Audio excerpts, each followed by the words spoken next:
Students, in last class we have studied about the classification of organic compounds, and we have already studied that how the organic compound is classified into two part, acyclic and cyclic compound. And acyclic compounds, what is acyclic compounds, and how the acyclic compounds are classified into two part. First is straight chain compound and second one is the branch chain compound. Last class में हम लोगों ने organic compound के classification को study किया था कि वो दो पार्ट में था, ए साइक्लिक और साइक्लिक कंपाउंड. ए साइक्लिक के दो पार्ट थे, स्ट्रेट चेन और ब्रांच चेन कंपाउंड. इसके बारे में हम लोगों ने स्टडी कर लिया था. और साइक्लिक कंपाउंड क्या होता है, व्हाट इज साइक्लिक और ring compounds, and how the cyclic or ring compounds is classified, and it is classified into two part, homocyclic or carbocyclic compound, and second one is the heterocyclic compound. Homocyclic का हम लोगों ने दो part study किया था. First alicyclic की. Homocyclic दो part में क्लासिफाई होते हैं, एलिसाइक्लिक और aromatic.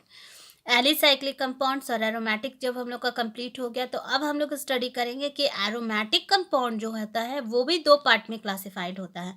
First is benzenoid compound and second one is the non benzenoid compound. तो what is benzenoid compound and what is non benzenoid compound. Benzenoid compounds जो होते हैं, the parent compound in benzene, the parent compound is benzene in benzenoid aromatic compound, and one or more benzene rings are present in aromatic compounds. means aromatic compound जो होता है उसमें अगर parent group आपके benzene है तो वो benzenoid aromatic compound होगा. और उसमें जो है बेंजीनोइड एरोमेटिक कंपाउंड्स में, इसमें वन और वन से ज़्यादा भी रिंग आपके प्रेजेंट हो सकते हैं बेंजीन रिंग में. जैसे हम लोग इसका एक एग्जांपल करके देख लेते हैं.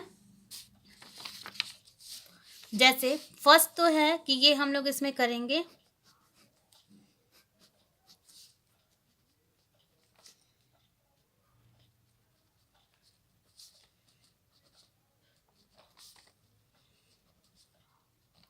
बेंजीनोइड ऑर्गेनिक कंपाउंड है. ठीक है, तो ये फर्स्ट तो है कि ये अगर हम लोग फिनॉल लिए है ना, ये हो गया आपका एक. ठीक है, बेंजीनोइड ऑर्गेनिक कंपाउंड क्योंकि इसमें बेंजीन रिंग प्रेजेंट है. दूसरा ये हो सकता है, सेकेंड पार्ट जो हो सकता है वो है आपका ये,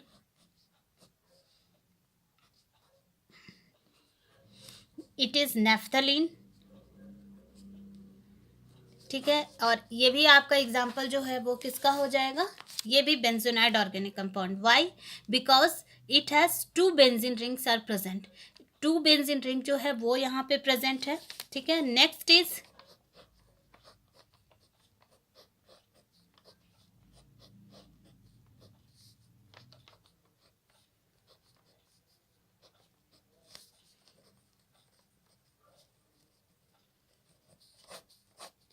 एंथ्रासीन. ठीक है, इसमें ये एंथ्रासीन जो है ये भी बेंजीनोइड ऑर्गेनिक कंपाउंड का एग्जांपल है क्योंकि it contains three benzene ring, क्योंकि इसमें थ्री बेंजीन रिंग्स जो है वो प्रेजेंट है. तो बेंजीनोइड ऑर्गेनिक कंपाउंड जो हो गए वो ये तीन रिंग हो गए. अब हम लोग नेक्स्ट स्टडी करेंगे कि नॉन बेंजीनोइड ऑर्गेनिक कंपाउंड क्या होता है. तो non benzenoid organic compound, benzene rings are not present in the aromatic compound, are called as non benzenoid homocyclic aromatic compound. मतलब नॉन बेंजीनोइड ऑर्गेनिक कंपाउंड में जो है वो बेंजीन रिंग जो है वो प्रेजेंट नहीं रहता है एरोमेटिक कंपाउंड में, उसको ही बोला जाता है non benzenoid homocyclic aromatic compound. तो non benzenoid homocyclic aromatic compound का हम लोग एग्जांपल क्या ले सकते हैं,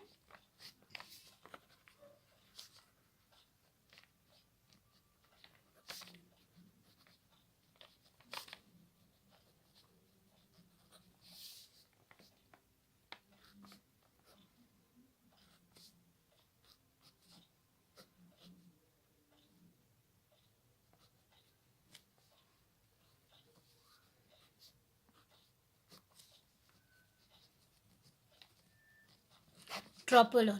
ये आपका एग्जांपल है किसका, नॉन बेंजीनोइड ऑर्गेनिक कंपाउंड का. दूसरा हम लोग एग्जांपल ले सकते हैं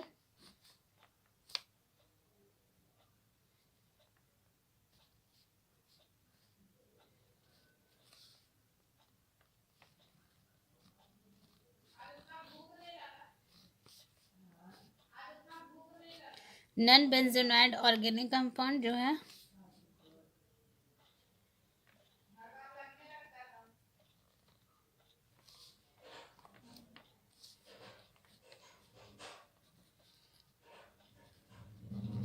एज्यूलिन, ठीक है, ये है आपका नॉन बेंजोनाइड ऑर्गेनिक कंपाउंड का एग्जांपल। फर्स्ट इज ट्रोपोलोन और सेकंड इज एज्यूलिन।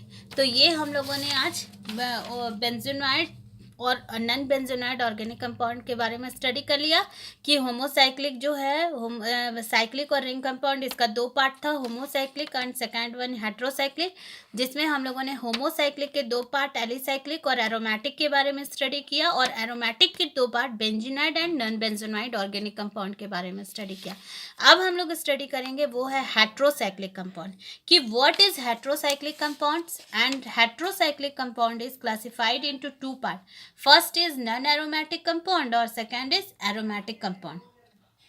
हेट्रोसाइक्लिक कंपाउंड जो होते हैं, cyclic compounds in which hetero atoms are present. Heteroatoms means oxygen, nitrogen, sulfur, phosphorus, silicon and boron other than the carbon atom are called as heterocyclic compound. Means cyclic compounds जिसमें कि हेट्रोएटम्स present रहते हैं, जैसे oxygen हो गया आपका, फिर sulphur हो गया, नाइट्रोजन हो गया, सिलिकॉन हो गया, बोरोन हो गया, मीन्स कार्बन एटम से अदर जो भी प्रेजेंट रहते हैं उनको ही बोला जाता है हेट्रोसाइक्लिक कंपाउंड्स। हेट्रोसाइक्लिक कंपाउंड्स जो है वो दो पार्ट में क्लासिफाई हो रहा है, एक होता है नॉन एरोमेटिक और दूसरा है एरोमेटिक। नॉन एरोमेटिक और एरोमेटिक के बारे में आप लोग जानते ही हैं। अब हम लोग इसके कुछ एग्जांपल्स कर लेते हैं कि नॉन एरोमेटिक और एरोमेटिक हेट्रोसाइक्लिक कंपाउंड्स क्या होते हैं। जैसे कि अगर हम लोग नॉन एरोमेटिक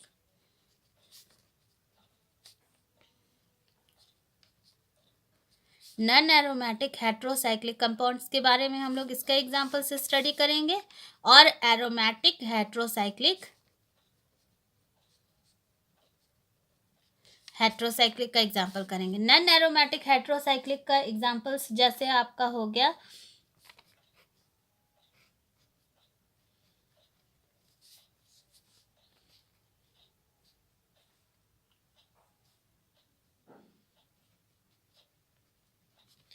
टेट्राहाइड्रोफ्यूरॉन, ठीक है, और आपका हो गया ये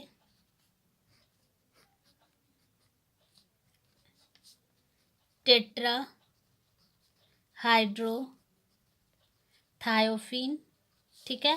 अब हम लोग करते हैं एरोमेटिक हेट्रोसाइक्लिक का कंपाउंड्स का एग्जांपल। तो एरोमेटिक हेट्रोसाइक्लिक कंपाउंड्स में हम लोग कर सकते हैं इसके एग्जांपल्स में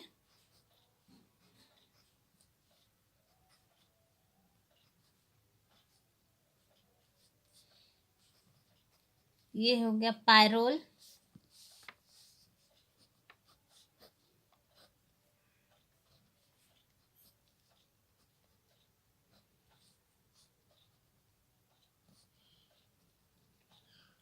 पिरिडीन, और भी एग्जांपल्स इसके हो सकते हैं। ये आपके एग्जांपल्स, दो एग्जांपल्स इंपॉर्टेंट है। तो ये एरोमेटिक हेट्रोसाइक्लिक के एग्जांपल्स में आप क्या कर सकते हैं, पायरोल का एग्जांपल दे सकते हैं, पिरिडीन का एग्जांपल दे सकते हैं। तो ये हम लोगों ने और भी अदर एग्जांपल्स हो सकते हैं, जैसे पिरिडीन है, फ्यूरॉन है, थायोफिन इसमें भी आ जाएगा, क्विनोलिन है, ये सब भी एग्जांपल्स में आपके आ जाएंगे। तो ये हम लोगों ने आज जो है वो हम लोगों का ये कंप्लीट हो गया कि एरोमेटिक क्लासिफिकेशन जो था ऑर्गेनिक कंपाउंड का, कि कैसे कैसे क्लासिफाई हुए हैं और इसके कौन कौन से पार्ट हैं, और सारे पार्ट के बारे में हम लोगों ने अच्छी तरह से स्टडी कर लिया। तो आज तो ये हम लोग का कंप्लीट हो गया क्लासिफिकेशन। अब हम लोग नेक्स्ट क्लास में जो है वो नॉमेनक्लेचर्स ऑफ ऑर्गेनिक कंपाउंड्स जो हैं उनके बारे में स्टडी करेंगे। Thank you.